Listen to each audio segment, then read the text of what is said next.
दुविधा वाली बात है, अगर आप निफ्टी बैंक निफ्टी ट्रेडर हो, आप कैसे इस समय इस दुविधा से क्या कोप कर रहे हैं? देखिए, दुविधा का सरल नियम है, जीवन में भी और बाजार में भी। When in doubt stay out. हाँ। तो अगर ये दोनों हमारे साथ खेल कर रहे हैं, आंख मिचौली कर रहे हैं, तो शांति से हमको जहां दूसरी जगह सरल पैसा मिल रहा है। बाजार में आने का मेरा मकसद ये तो नहीं है कि मेरे को हर पजल को सॉल्व करना है और अपनी आईक्यू को हर रोज साबित करना है। तनाव कम से कम हो, रिस्क कम से कम हो और ठीक ठाक मुनाफा मिल जाए। तो अगर ये दोनों खेल रहे हैं, इनको खेलने दो। और जब इनके खेलने से पेलने का टाइम आएगा, ये जब पीली लाइन टूट जाएगी, तब हम बेचेंगे।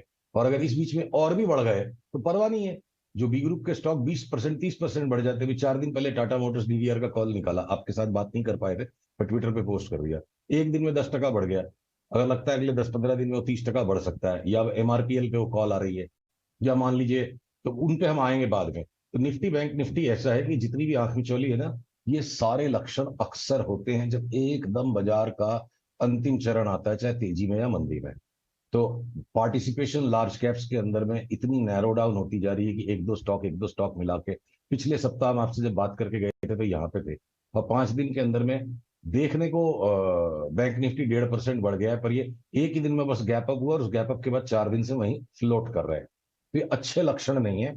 और इस तरफ खर्च हो जाए हम इस उठापटक के अंदर, और जब बड़ी चाल बने फिर हम बाकी रह जाएंगे। इसलिए मेरा जो पिछले 4 सप्ताह से स्टांस है, ये इसी तरह की चाल दे रहे हैं। तो इंडिविजुअल बैंक्स खेल लो, पॉइंट। बंधन बैंक जो बिल्कुल कुटा पिटा था, हमने वो ले लिया, बैंक निफ्टी में फेयर ट्रेडिंग पॉइंट नहीं सुशील करेगा। जी। देखिए, पीएसयू बैंक निफ्टी इंडेक्स का ये ग्रेवस्टोन डोजी बना, 2 दिन साइडवेज गया, आज जोर से नीचे आ गया, अब ट्रेंड लाइन टूट गई और ये मोमेंटम डाइवर्जेंस होकर मोमेंटम फिल्टर भी टूट गया। तो यहाँ पे 100% टेक प्रॉफिट बनता है। अब कोई चीज छूट जाएगी, फिर वापस अगर जुड़ जाएगा तो वापस लेंगे। और इसके साथ साथ मैं आपको एक बड़ी रोचक चीज दिखाना चाहता हूं।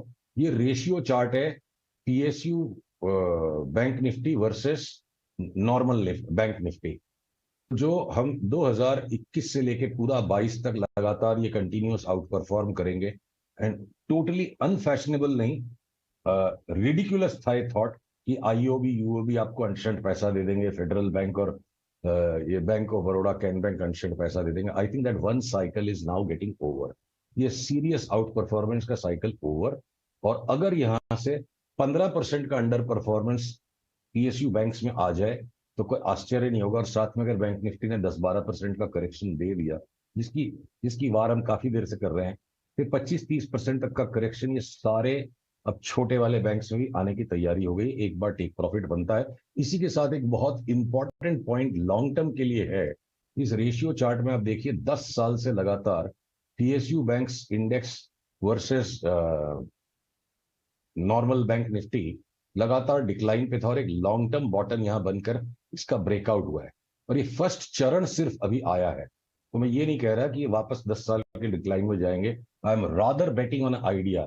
ये 10 साल का जो अंडर परफॉर्मेंस है, ये अगले 2 साल 2.5 साल तक वापस रीगेन करेगा, और उसमें एक चरण कंप्लीट हुआ है। अगर यह मुनाफा खाकर हम राइट हो जाते हैं और ये फिर से वापस करीब करीब इस जोन में आएगा, 20-25% का करेक्शन देने के बाद वापस ये पीएसयू बैंक से मेरे को 2023 में बेतहाशा तेजी लगती है।